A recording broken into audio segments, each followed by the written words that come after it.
Well, I don't really know how to begin, but I gotta tell you about a man named Perry Grin. One day there was a fight, he got real mad, and when it was all over, they'd killed his dad. Oh no, he thought, I really didn't mean to, but if I get caught with a weapon, I'll rue the day I was born, because prison is tough, and right now, I don't have time to get buff. What was that argument over anyway? Well, time to hide under the archway and find a place that will take me in no matter where I've been. So he opened up his mouth and his bottle of gin, his fingers and eyes, searched for an absolute gem. And he said, I've got it. I'll head off to Bethlehem. I've read about it in a book somewhere that made it sound nice.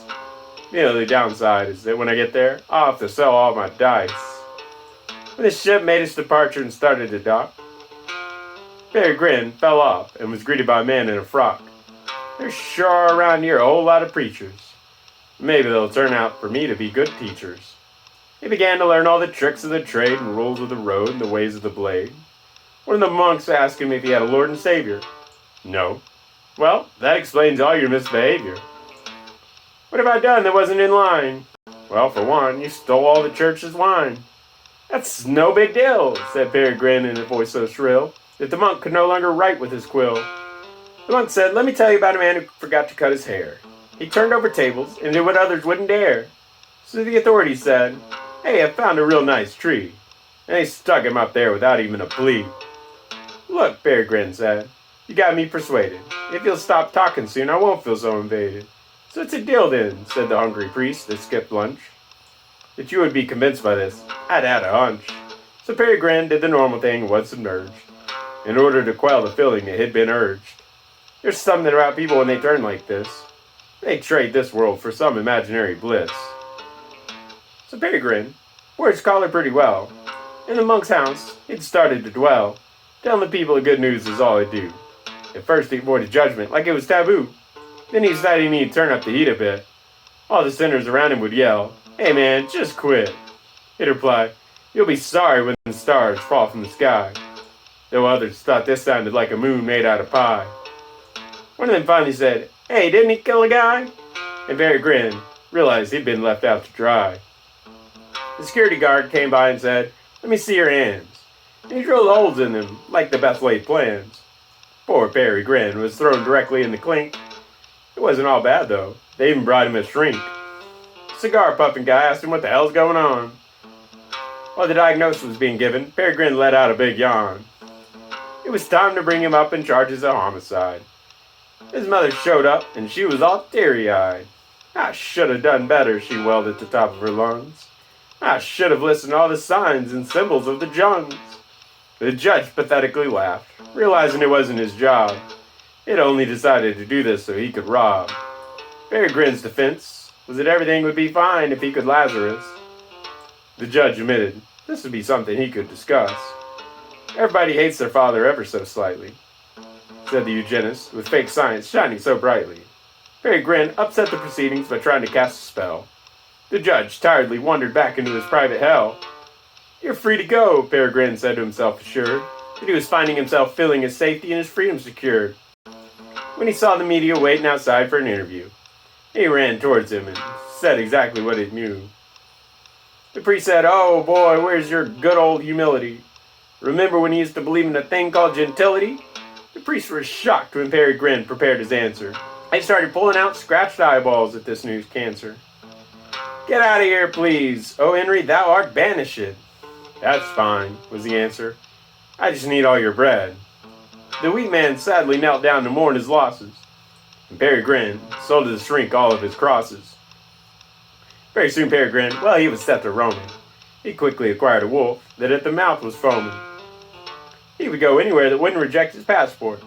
When he saw a new ship, he had to run to the port. In Egypt, he felt it his bid to run for Pharaoh, because the outlook of his platform was much too narrow.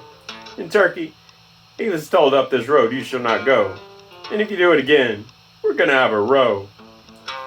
Soon he went to Italy and decided here he would stay, but he's told if you want to rent, you're gonna have to pay. So he got a job at the local mart, stacking cases. He was trying to get on the man's good graces, but when the man came in wearing his favorite suit, and was looking for a reason to give Perry Grin the boot. If you dress like me, you're sure to gleaming gloss. Next thing Perry Grin knew, he was telling off his boss. So he thought he'd go back home and see his mother. But she was senile and asked, "Are you your brother?" He grabbed his tunic, underwear, and other possessions, and finally he wanted to make some good impressions. Problem still was that he felt a little ill at ease. He had had the realization that life isn't but a breeze.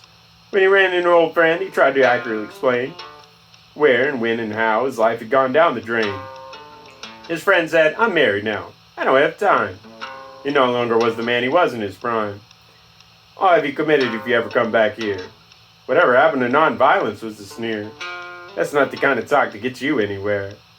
Perry Grin stood on the table and started to swear. So the uniformed terrorist arrived with a battering ram. "All right, if that's the way things are, then I'll scram." He started picking up wood and gathering up sticks, and started to pile them up on his fabulous collection of bricks. "What are you doing, strange man?" said the athlete, who was standing in the shade away from the heat. "I've got some games to play and you're being distracted. I really don't like the kind of audience you're attracting." And it's true, there were a couple of real eggheads. They were safely chaperoned by the feds. Perry Grin asked the athlete, "Well, are you pretentious?" "Because really and truly, I desire not to be contentious." The athlete said, "I'll get back to you on that one. But actually right now it's time to run." Perry Grin said, "That's fine, but when you see the mayor, tell him his next job should be a law-abiding taxpayer." When the drunk showed up, he was asked for lighter fluid. "For my next trick, I think I should become a druid."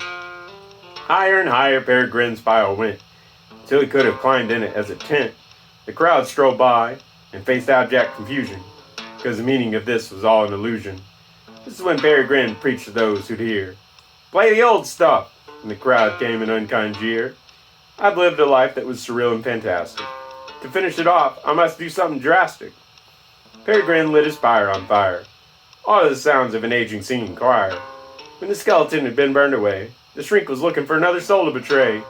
The crowd murmured in utter disappointment, because they watched instead of their appointment. They didn't know whether to build him a statue, or let his ashes sit up there in the rain and goo. The legacy of poor old Perry Grin is that, everywhere he went, there was always a spat. It can't be denied that he never followed a rule, probably because he would not become society's tool. I don't know if it's good or bad, or happy or sad. I don't know that if I met him, I'd call him comrade, or what the last word should be as we roll to the fin. But I guess that's the way it goes in the saga of Perry Grin.